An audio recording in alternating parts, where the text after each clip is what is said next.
Olá a todos! Sejam muito bem-vindos à nossa aula de História do nono ano sobre a Segunda Guerra Mundial. Vejamos então como terá iniciado este conflito. Como sabemos e estudamos anteriormente, os Estados Unidos foram devastados por uma grande crise económica depois da queda de Wall Street em 1929. Esta grande crise económica chegou também aos países da Europa que eram na altura ajudados pelos Estados Unidos. As democracias, que não conseguiram fazer face aos problemas económicos que os países apresentavam, permitiram a ascensão de regimes ditatoriais por toda a Europa.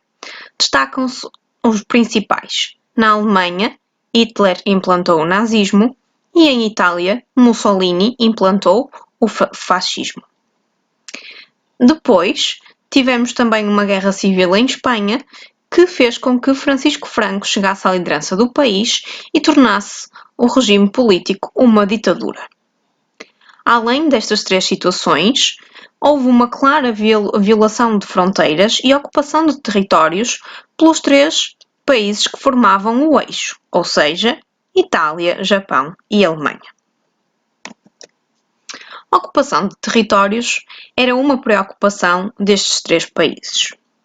A Itália ocupou a Etiópia em 1935 e o Japão também começou a ocupar outros territórios, como foi o caso da Coreia, da Manchúria e outras zonas da China. A Alemanha, cuja teoria era o espaço vital, ou seja, a necessidade de um espaço para que a raça ariana, superior a todas as outras, se pudesse desenvolver, anexou a Áustria e os Sudetas no norte da Checoslováquia. Mais à frente, em 1939, invadiu a restante Checoslováquia, enquanto a França e a Inglaterra assistiam a esta invasão sem tomarem qualquer decisão. Entretanto, a Alemanha e a União Soviética assinaram o Pacto Germano-Soviético de Não Agressão, que dizia que nenhum destes dois países entraria em guerra um com o outro e que os países bálticos e a Polónia seriam divididos entre a Alemanha e a União Soviética. Em 1939, a quando da invasão da Polónia por parte da Alemanha, finalmente Reino Unido e França reagem e declaram guerra à Alemanha, iniciando então o conflito.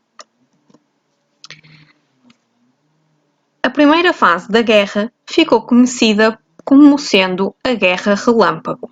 Isto porque os alemães conseguiram sucessivas vitórias e conquistaram quase toda a Europa num curto espaço de tempo.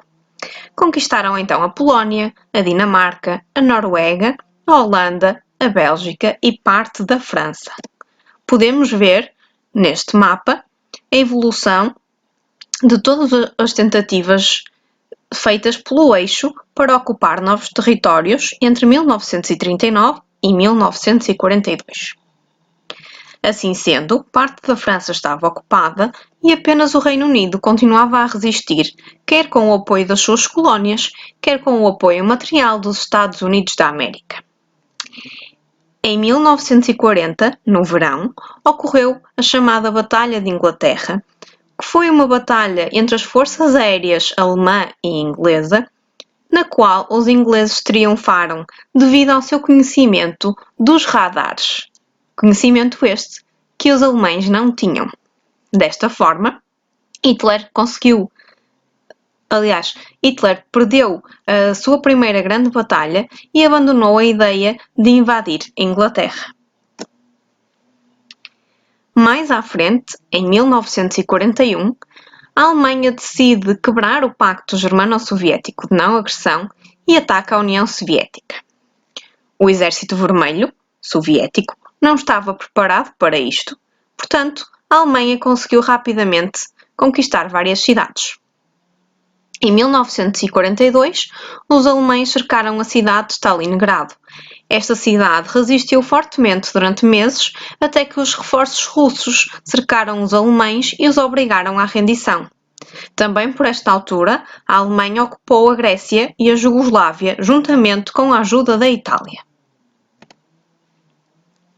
Mas o conflito não se ficou apenas pela Europa. Teve outros palcos. na Ásia, no Pacífico e no Mediterrâneo. Vejamos então como se expandiu o conflito. O Japão, aliado da Alemanha, tinha a intenção de dominar a Ásia, mas os Estados Unidos da América representavam um perigo nessa visão do Japão. Então, atacaram a base naval dos Estados Unidos no Havaí, Pearl Harbor. A partir daqui, os Estados Unidos declaram guerra ao Japão e às outras potências do eixo, ou seja, Alemanha e Itália. Em 1942, os aliados pensaram que seria oportuno utilizar o norte de África como estratégia para chegar à Europa do Sul. No entanto, os alemães tentaram estragar esses planos ao instalarem-se na Líbia e no Egito, mas foram rapidamente vencidos e expulsos do território. A entrada dos Estados Unidos da América nesta guerra trouxe um novo alento aos aliados, forneceu-lhes armas, força aérea e soldados, e representou a grande viragem na Segunda Guerra Mundial. Em 1943, inicia-se o fim da guerra, quando os aliados desembarcam na Sicília e iniciam a libertação da Itália. Vejamos agora o mapa que temos representado no ecrã. Este mapa mostra as ofensivas que foram realizadas pelos aliados contra o regime alemão. De um lado, temos o Reino Unido a atacar a França no dia D. Este dia foi a 6 de junho de 1944 e pressupôs o início da libertação do território francês. Por outro lado, temos aquilo que acabei de falar, em que o norte de África serve de ponto de entrada para conquistar a Itália ao eixo.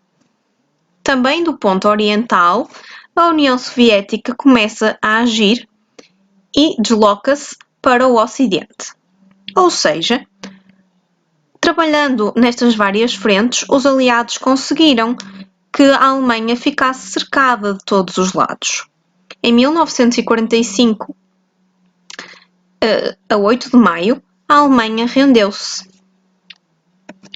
No entanto, o Japão não se rendeu tão cedo e a guerra no Pacífico ainda se manteve durante mais algum tempo. Em 1943, os Estados Unidos da América venceram uma grande batalha chamada Batalha de Guadalcanal. Em 1945, 2 anos depois, desembarcaram em Iwo Jima e Okinawa. O Japão tentava desesperadamente responder aos ataques dos Estados Unidos da América com kamikazes, ou seja, ataques de pilotos suicidas. No entanto, os Estados Unidos puseram termo a esta guerra com o Japão em agosto de 1945, quando decidiram utilizar a bomba atómica em Hiroshima e Nagasaki. 10 dias depois, o Japão rendeu-se. Com isto, chegamos ao fim do conflito. Numa próxima aula, iremos abordar as consequências da Grande Guerra e as mudanças no mapa político que surgiram a partir daí. Já sabem, dúvidas ou questões que queiram ver abordadas no nosso canal, deixem comentários abaixo. Obrigada por assistirem e até à próxima aula.